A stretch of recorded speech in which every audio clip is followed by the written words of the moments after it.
AK Saseendran minister അദ്ദേഹം ടെലിഫോണിലുണ്ട്. ശശീന്ദ്രൻ, താങ്കൾക്ക് ലഭിച്ചിരിക്കുന്ന വിവരം എന്താണ്?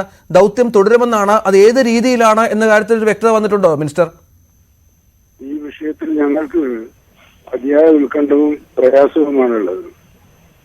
കാരണം ഞങ്ങളെല്ലാം അവിടെ ഉണ്ടായിട്ടും അങ്ങനെ ഒരു സൂചന പോലും നൽകാതെ ഒരു തീരുമാനത്തിലേക്ക് എത്തിയത് യഥാർത്ഥത്തിൽ കേരളത്തിന്റെ ആകാംക്ഷകളെ ആകെ കെടുത്തിക്കളയുന്ന വിധത്തിലായിരുന്നു. ഇന്ന് രാവിലെ ഞങ്ങൾ റവന്യൂ മന്ത്രിയുമായി സംസാരിച്ചിരുന്നു. അദ്ദേഹത്തോട് സംസാരിച്ചപ്പോൾ നമ്മൾ രണ്ടാവശ്യങ്ങളാണ് മുന്നോട്ട് വെച്ചത്.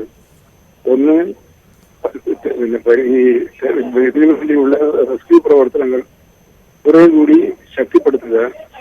രണ്ട്, റെസ്ക്യൂ പ്രവർത്തനങ്ങൾ ഉടനെ അവസാനിപ്പിക്കാതിരിക്കുക. ഫലം കാണുന്നത് വരെ അത് തുടരണമെന്ന രണ്ടാവശ്യങ്ങളാണ് ഉന്നയിച്ചിരുന്നത്.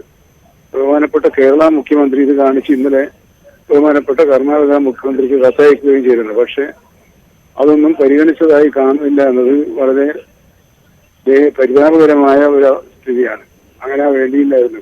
കർണാടകവുമായി വളരെ സഹകരിച്ചു പോകുമ്പോൾ രണ്ട് മന്ത്രിമാരവിടെ ഉണ്ടായിട്ട് ഇന്ന് രാവിലെ ഞാൻ അവരുമായി ആശയവിനിമയം നടത്തിയപ്പോൾ അങ്ങനെ നിർത്താൻ ആലോചിക്കുന്നില്ല എന്നൊരു സൂചനയാണ് എനിക്ക് തന്നിട്ടുള്ളത്. മറ്റൊന്ന്, നേരത്തെ ചോദിച്ചതുപോലെ കഴിഞ്ഞ 2 ദിവസം മുമ്പ് റിയാസ് മിനിസ്റ്ററുടെ സാന്നിധ്യത്തിൽ അവിടെ ഒരു കൂടിയാലോചനാ യോഗം നടന്നിരുന്നു.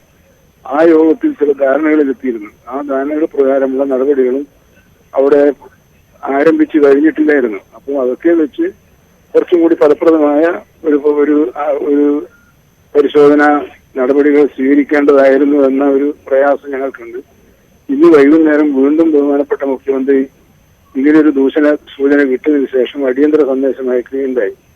ആ സന്ദേശവും വേണ്ടത്ര പരിഗണിച്ചിട്ടുണ്ടോ എന്ന് സംശയമാണ്.